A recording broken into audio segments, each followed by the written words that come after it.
Hello guys! Magandang umaga sa inyong lahat at welcome back na naman sa ating YouTube channel na Probinsyanang Raketera. So for today's video mga ma'am sir, ay hindi ko pa na-upload yung pagkukulay ko pala ng buhok kasi medyo na busy ako dito sa aking mga ginagawa sa bahay.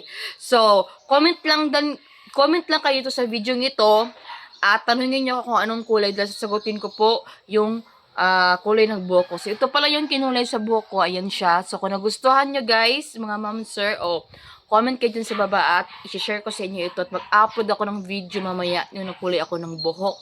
So, ngayong araw na ito, mga ma'am, sir, ay dito tayo ngayon sa bahay at kakalinis ko lang dito sa buong paligid at sa bahay. Siyempre, naghugas ng mga pinggan, nagwalis, at siyempre doon sa bakuran, nilinisan ko yan lahat, guys. So, tapos na ako.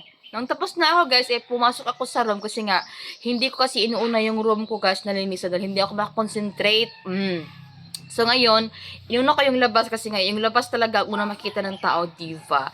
So yun, pumasok ko sa kwarto guys at na-shock talaga ako dahil yung mga tiniklip kong damit, nakakatiklop, kakaayos ko lang, ay nagkadahulog na naman doon sa baba ng aking sahig. Ay naku naman, wala tayong Durabox, kaya nga, mahirap talaga pag walang Durabox. Ngayong araw na ito guys, isi-share ko sa inyo at magtitiklop tayo ng damit dahil grabe talaga guys ang yung mga damit ko ay sobra talagang nagkandahulog na sa sahig. So para malaman nyo kung ano na ba talagang gawa ng aking mga kwarto doon sa loob no kasi super dumi talaga. Natagak na yung mga yung aking mga damit guys.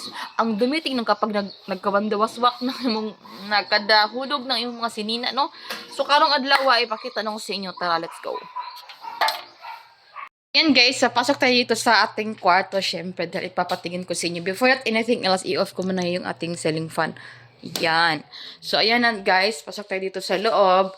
Ito pala yung pinaka-struggle talaga sa buhay ko. Yung nagkandawaswas na yung tagala yung damit ko at nagkandahulog na talaga doon sa sahig. Dahil siguro, nabigatan siguro yung ating stroller kasi itong stroller ko guys, yan siya. Doon ko pinapatong yung mga damit. Kaso lang ngayon pagpasok ko ay eto na. Nagulat ako guys kasi nga yung mga damit ko pala dyan ay nagkandahulog na at eto din kay batang pasaway ng mga shirts nahulog din ito. Naku, nakapaka-struggle talaga dahil ako napakahirap talaga dahil nagkandawasak-wasak na naman at uulitin ko naman ito sa pag-file ang mga damit ko. My goodness! So ngayon guys, sisimulan ko na talaga to para matapos na ang hustisya ng buong bansa. Chares, ayan na.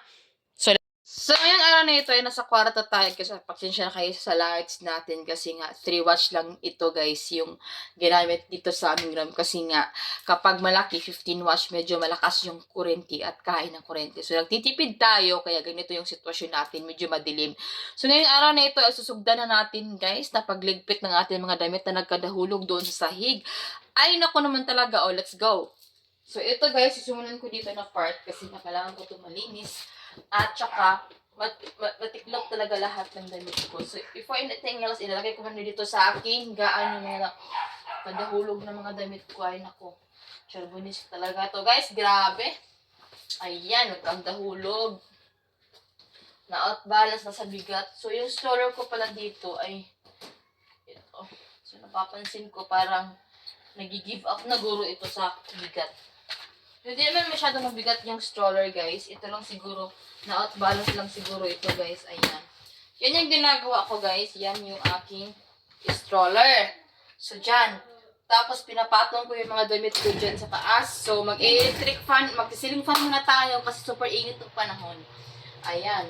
So, ngayon, ulitin ko naman sa pagtiklop itong ating mga damit kasi nga, kailangan kong tiklopin to. Kasi, pag hindi na tiklop, ay nako, magulo tingnan yung kwarto guys. At ayaw ko pa naman na magulo yung room ko. So, i-arrange ko muna ito guys ng saglit at kailangan ko matapos to guys. Tapusin ko muna ito at aayusin ko to kasi nga. This is the day na pinaka-struggle talaga dahil nagkandawasak na yung damit ko. Ayaw ko pa naman ng magulo.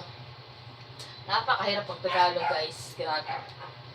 Pero carry pa rin kahit na matigas yung Tagalog natin. Kaya yan, laban Japan.